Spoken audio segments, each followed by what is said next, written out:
All right, here we go. Hello and welcome to Walking in the Park Tours, an audio tour series that lets you dive into the world like never before.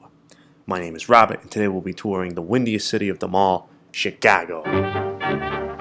Here in the city of Chicago, there are really only about 5 monuments and buildings that you need to know. Otherwise, they wouldn't be put into the Lego Chicago architecture set. Really, let's be honest here. The first on our skyline here is the lovely John Hancock Building. The John Hancock Building was built in the early 1965, 60s, roughly, give or take, it's a long time ago. And it's famously named after John Hancock, who signed the Declaration of Independence on its ground floor. The building is 100 stories tall, or roughly the size of 33 urban homes stacked on top of each other, basement included. The Hancock Building houses such classy local businesses, such as the Cheesecake Factory, Starbucks, Benny Ha-Ha's, and Best Buy, just to name a few of our classiest local places. However, due to John Hancock and Co. being evicted in 2018, the building was renamed to 875 North Michigan Ave, in honor of it being the 875th building on North Michigan Ave. But no one actually knows this, and we'll just call it stuff different, so that part doesn't really matter. Impress your friends with that. Anyway, moving on. Here we have the Wrigley Building, which is also located on the Mag Mile. Erected in 1920 when the world was still in black and white, color wasn't a thing yet, you can trust me, that's what my dad says.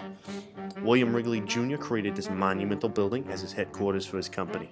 The Wrigley Company is now a world-famous company known for its chewing gum, which you can find in any local or corporate gas station, 7-Eleven, or Target.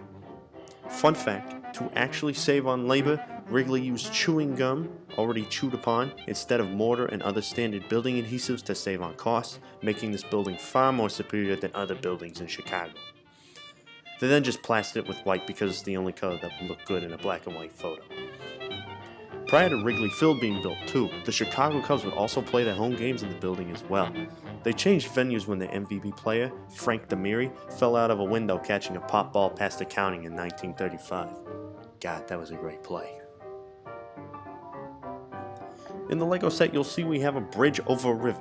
That river is the Chicago River. The river leads to the majestic, vast, and definitely clean-watered Lake Michigan. It's very clean.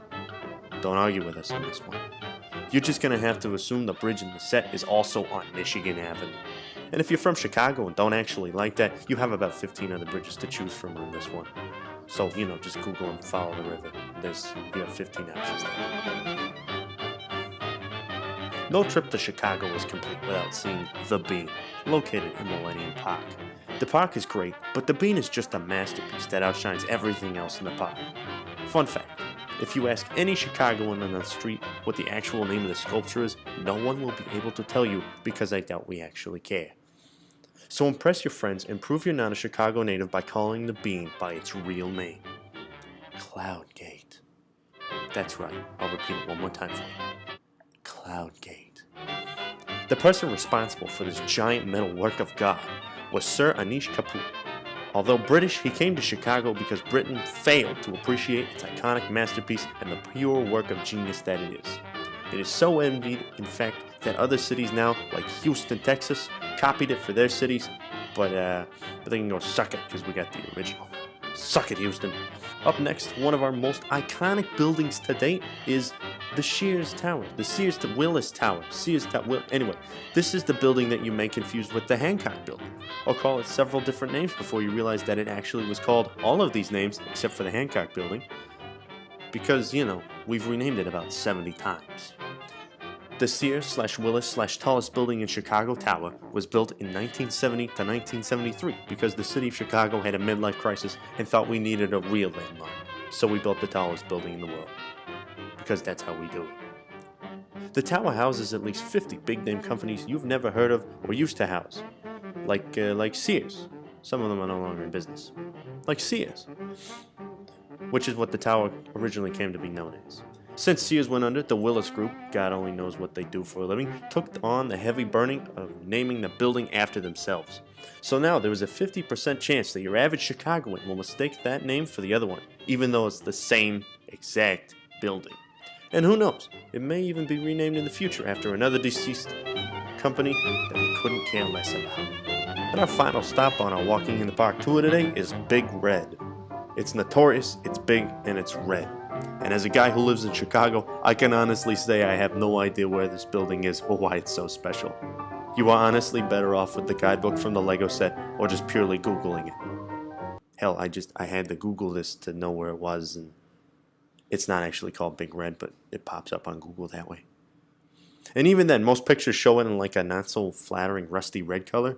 It's just, look, all you need to know is that it's in the Lego set and that it's big and red. That's it. That's all you need to know. You can impress your friends. That's it. Well, this concludes the tour of one of America's well-known cities. What we're actually known for, aside from hot dogs, my legal team has advised me not to mention, but as promised, we hit all our landmark destinations. And if you're ever in the city of Chicago, remember, check out all these buildings. Just go out, take a walk in the park. Or you could just, go buy the Lego set, call it even.